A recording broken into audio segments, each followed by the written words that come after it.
बे दानसोरां गेजेर फरायसालिनि गेलेग्रा फोथाराव साननैनि हाबाफारिजों मोनथाम आफाद जथायै खुंनो लानाय हाबाफारि दिनै गिबि सान मा फुंबिलिनिफ्राय मा आयदानि सायाव हाबाफारि लाखो दिनै गिबियावनो जोङो 15 आरो 16नि खुंनो लानाय जि बे जथुम्मायाव जोङो गिबियावनो गाहाय लामा बेखेवनाय लोगोसेयैनो गाहाय साइनासा रुंसारि बाहादुर दैमारि गाहाय साइनासालि बेखेवनाय लोगोसेनो गोसोखां रुंसारि जे मन्त्रि बसुमतारी जामुंसालि बेखेवनाय आरो लोगोसेयैनो जोंहा गोसोखां रुंसारि खनसिब बसुमतारीनि थान्दै मावबादा बेखेवनाय बे जिखिनिखौ जों गिबियाव बेखेवना लानानै जोङो बे दिनैनि बे 15 अक्ट'आव जे जोङो थुनलाइयारि बादायलायनाय जोंनि हालामनि गासै गुदि फरायसालिनिफ्राय लानानै फरायसालिमासिम जोङो गासै फरायसाफोरखौ लिंहरनानै बेयाव थुनलाइयारि बादायलायनाय जों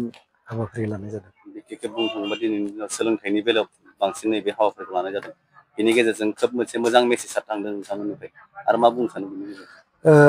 जोबोद गोजोननाय मोनदों जिहेथु जोङो जोंनि हालामनि गेजेराव जि फरायसालि दङ गंफ्रोम फरायसालिनिफ्रायबो जोङो जेसेबां बाहागो लानो नागिरदोंमोन जों बिसिमखौ बुंनो थाङोब्ला जों सोहोग'नो हायाखै।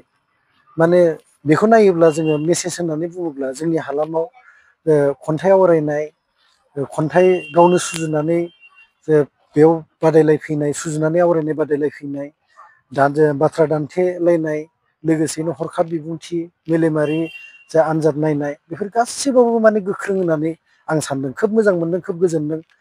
गुबुन बोसोरनिफ्राय देग्लाय एसेबाबो साबसिन जादोंखौ आं मोनदांनो हादों आरो।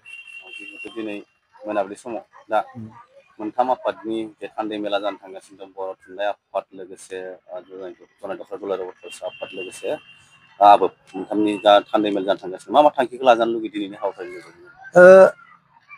गिबियावनो आं बुंग्रोगोन जिहेथु जोंनि बे आसाम हादोराव जि 6 जनगोष्ठीनो ST होनो नागिरनाय बेखौ जिहेथु जोङो ST हिसाबै जोङो गोदोनिफ्रायनो ST दाबो ST खिन्थु बिथांमोना बिख्ल'नानै लानायनि हेंथायै जि हेंथा होनांगौ बे हेंथाखौसो गुबै बिथा खालामनानै दिनै थान्दै मेलाव मोनथाम आफादनि जि थान्दै मेल बेयाव माने सावरायनाय जागोनखौ आं मिजिंथिदों। लोगोसेनो जोंनि नैबे जनाय हालामनि सिङाव जि समाजारि बिथिं रांखान्थियारि बिथिं आरो सोलोंथायारि बिथिं बेखौ लाफानानैबो जोङो खोब बेखौ बिथा होनानैबो जोङो खोब मोजाङै सावरायगोन बेखौ आं मिजिंथिदों। जिहेतु गाबोन गेवलां मेल जागोन गेवलां मेलाव गोबां गुबुन गिदिर दैदेनगिरि बिथांमोना सफैगोन बिनि गेजेरजों माबायदि बिहोमा होलांगोन रायजो राजानो नोंथांमोना हास्थायनो? जोङो गाबोननि गेवलां मेलाव गाहाय आलासि महरै जोङो जोंनि धेमाजि जिल्ला बर' फरायसा आफादनि आफादगिरि हिरण्य स्वरगियारि बिथांखौ जों लिंदों। लोगोसेनो जर'खा आलासियाव जोङो जोंनि BKWAC नि चिफ एबा गाहाय मावफुं सोद्रोमा मिहिनीश्वर बसुमतारी मानगोनां सारखौ जों लिंदों। लोगोसेनो आरो जर'खा आलासियावनो दंबावो जोंहा जोंनि बर' खौसेथि आफादनि